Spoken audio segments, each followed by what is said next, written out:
Salut à toutes et à tous, j'espère que vous allez bien. Bon, on est à 4 jours de la Desertus Bicus et je vous propose dans cette vidéo de vous présenter le vélo que je vais utiliser chargé avec les sacoches. Mais avant ça, jingle. Bon les amis, il y a un vent à décorner les bœufs aujourd'hui, donc on est mardi, la Desertus ça part samedi à minuit 1 et l'idée aujourd'hui c'est juste de faire un dernier check du vélo, de rouler une demi-heure, 1 heure pour voir si tout allait bien parce que j'ai changé les cales, j'ai mis la chaîne bien propre, voir si les prolongateurs vont bien parce que j'avais pas roulé avec, les vitesses, tout ça, les freins, bon bah écoutez tout va bien. Déjà un petit mot sur la Desertus, moi j'ai tracé à peu près 1400 km, objectif c'est quoi, j'ai fait le marathon de Paris dimanche, du coup il y a 2 jours, donc j'ai encore les jambes un tout petit peu lourdes. D'un point de vue sportif, j'ai pas l'espoir de faire la course du siècle, c'est pas du tout l'objectif. L'objectif c'est de me mettre un petit peu en mode ultra, c'est-à-dire rouler un petit peu jour et nuit, faire des nuits de 2, 3, 4 heures, un petit peu rouler la nuit parce que c'est toujours agréable, rouler avec les potes, etc. Mais pas me mettre la misère non plus. On est seulement en avril, l'année de vélo va être longue, donc pas trop me mettre la misère. Une fois que j'ai dit ça, 1400 km, je pense être capable de le faire en moins de 4 jours. Donc l'idée ça serait ça, c'est que si tout va bien, je le fais en à peu près, vu qu'on part à minuit, je le fais en à peu près 3 jours et demi, un peu plus, pour arriver dans la soirée, en fin d'après-midi, enfin soirée du 4e jour ou 5e jour. Dans tous les cas, moi j'ai pas du tout arrivé pendant la nuit, je vais profiter de la route tranquillou, découvrir l'Espagne, les déserts, tout ça va être hyper cool. Bref, je pense que ça va être une belle semaine de sport. Bon, si vous avez cliqué sur cette vidéo, d'ailleurs je vous remercie, n'oubliez pas de vous abonner parce que c'est toujours sympa, ça me motive un petit peu à continuer. Le vélo c'est quoi? Ouah, j'ai quand même les courbatures du marathon. Le vélo c'est quoi? Si vous avez vu les vidéos que j'avais faites sur ma précédente chaîne, enfin sur la chaîne Olivier Maria Loca Frenchy, c'est un Van Rissel EDR, c'est le vélo que j'ai utilisé pour la Race Cross France 2022, la Race Cross Belgique 2022 et 2023 et la Nomadian Rapso Bike 2023. Toutes les vidéos sont sur ma chaîne précédente Loca Frenchy. Un petit mot sur ce vélo, j'utilise le Van Rissel parce que j'ai eu ce vélo dans le cadre d'un partenariat. À l'époque, il y avait une équipe qui s'était formée. Du coup, c'est le vélo que j'utilise encore parce que c'est quand même un vélo qui est super performant, qui est hyper cool, qui est typé un mix entre ultra et route un peu plus agressive, donc c'est un bon compromis. Que dire sur ce vélo? Alors, déjà transmission, c'est du Ultegra 3652 comme plateau et cassette de 3411. Donc j'ai pas un ratio de 1, j'ai un tout petit peu plus gros. Ça me convient bien. Les roues, c'est moi qui les ai mis, c'est des rares Exalt. C'est des roues qui sont toutes fabriquées en Europe et assemblées dans le 59, donc c'est quasiment local. Les pneus, très importants. Moi, c'est la 3e année où je roule avec des Schwalbe Pro One. C'est du tubeless en 32. J'en suis très content. À l'époque, j'avais pris les Schwalbe parce que les GP5000 étaient pas trop dispo, étaient très chers en tubeless, etc. en 32. Un petit mot sur les pneus. C'est un vélo qui est censé accepter du 28 seulement. J'ai parlé avec les ingénieurs de tout ça et tout. Et en fait, moi, j'ai tenté de mettre des 32, ce qui fait, je vous ai déjà montré ça sur les précédentes vidéos, mais je vous le remontre. Le 32, il passe quand même tout juste au niveau de la fourche, mais ça passe. Et en fait, les ingénieurs sont obligés de les mettre une distance entre la fourche et le pneu qui est plus importante pour passer la norme, mais en 32 ça passe. Entre nous, si je devais changer de vélo de route ou si je n'avais pas ce vélo, je ne roulerais plus en dessous de 35 en route parce que le ratio bénéfice de confort et perte de rendement, en fait, il est largement en faveur des plus gros pneus, même sur route.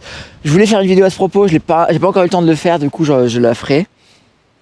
Donc voilà, pour moi, en route, si c'est pour faire de la route performance, mais sans trop compète, un peu comme on fait en ultra par exemple, en mode on s'en fiche un petit peu d'avoir 0,1 km/h de plus, clairement il faut être confort, c'est vraiment la base sur des courses de 1000, 2000, 3000 km. Donc pneus de 32, Un petit point de détail, c'est la selle, c'est la Berthoud Aspin ouverte. J'en suis hyper content des selles en cuir Berthoud. Vous avez vu que j'ai la Berthoud Aspin fermée sur mon VTT. Les prolongateurs, on pose beaucoup de questions sur les prolongateurs. C'est des profil design rehaussés de 5 cm. Et on m'a posé des questions sur mon poste de pilotage. J'ai mis des tubes de PVC raccordés avec des riselants pour mon compteur GPS, mon téléphone. Et voilà. Les gourdes, là, j'ai 1 litre 750. Alors, les sacoches, très important. C'est pour ça que je fais cette vidéo. En partie, c'est parce que moi j'ai un kit de sacoche Ristrap pour mon vélo de route, mais comme vous les avez vus sur ma précédente vidéo, je m'étais fait des sacoches by Marion et Quentin conçues pour mon VTT. Mais je me suis dit en fait la sacoche Top Tube, elle est plus longue, du coup je peux porter plus de choses, donc je l'ai mise et elle tient hyper bien. Donc je suis très content, ça me fait plus de place. Également les foot pouch, c'est les foot pouch Marion et Quentin qui sont un petit peu plus gros à l'intérieur et qui ont des filets de partout, ce qui va me permettre de mettre par exemple mon mini cadenas, là j'ai mon tube de lubrifiant, etc. Donc je suis très content, ça marche parfaitement. Et à l'arrière j'ai ma Ristrap, c'est du 8 litres, donc en fait à l'arrière j'ai tout mon couchage, donc j'ai matelas gonflable, bivy, sac à viande, j'ai la housse de transport du vélo qui est là-dedans également. Et j'ai ma doudoune, donc tout ça rentre là. Là à l'avant pour l'instant c'est pas très rempli, j'ai juste une batterie et du Olifat. Je vais mettre la nourriture. En bas là j'ai ma petite trousse de réparation, je vous en parlerai. Je vais aussi mettre un peu ma nourriture quand il y aura de la place. Les foot pouch, c'est un peu vide poche. Là j'ai mon gilet jaune, là j'ai ma crème solaire, il va y avoir quelques outils, etc. Et c'est pour ça aussi que je fais cette vidéo, c'est parce que je vous montre un peu à l'avant. En gros, à l'avant, sur ce genre de course où je pars en mode compétition ultra, mais en même temps, je vais avoir des affaires pour me changer en arrivant, je vais avoir une petite serviette, etc. Par rapport à la restauration Cross France ou quoi, où j'étais vraiment limite sur le confort.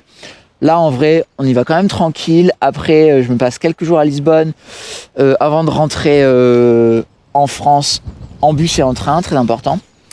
Du coup j'ai un dry bag, un dry bag Sea2 Summit avec 2 Fix Plus, 2 straps Fix Plus en plastique, et entre les deux là j'ai aussi mon coupe-vent imperméable. Et en fait dans ce dry bag, là j'ai plus mes affaires de rechange pour arriver, je vais avoir une paire de sandales pour pouvoir marcher en ville, donc voilà tout ce qui va me servir plutôt au moment où j'arrive. Donc je pense, je vais mettre la sacoche de transport ici, etc. Donc ça c'est en gros pour le vélo. Ouais, il y a un truc que je vais changer, je vais les recevoir aujourd'hui normalement, c'est les rubans de cintre. J'ai acheté ce ruban de cintre Silka parce que vu que j'ai payé une blinde genre 50 €, je me suis dit il va être durable. Mon œil. Donc il est un peu abîmé, j'ai hésité à le changer. Et en dessous du ruban de cintre, il y a du petit gel. Vous voyez que là c'est un petit peu mou. Mais en fait j'ai mis du gel, un genre de pâte de gel en dessous du ruban de cintre. Ça c'est une bonne astuce pour gagner un petit peu en confort. Ça coûte rien du tout, genre 10 ou 15 €. Et puis voilà quoi, bon c'est tout pour le moment. Alors vu qu'on est la semaine du départ et que moi j'ai plein de boulot avant les vacances, etc. J'aimerais bien faire une deuxième vidéo plutôt FAQ du coup. Si vous avez la moindre question sur mon setup, posez-les-moi en commentaire. Je vais essayer de faire une autre vidéo cette semaine juste avant le départ. Et au pire si j'arrive pas, les questions que vous me posez en commentaire, je répondrai après la course, ça sera bien, comme ça j'aurai aussi un petit peu de recul sur ce qui a marché ou pas. Mais voilà, posez-moi les questions en commentaire, moi j'essaierai de faire une deuxième vidéo. Dans tous les cas, ça c'est mon vélo pour la Desertus Bicus, et on se retrouve la prochaine les amis. Allez, ciao.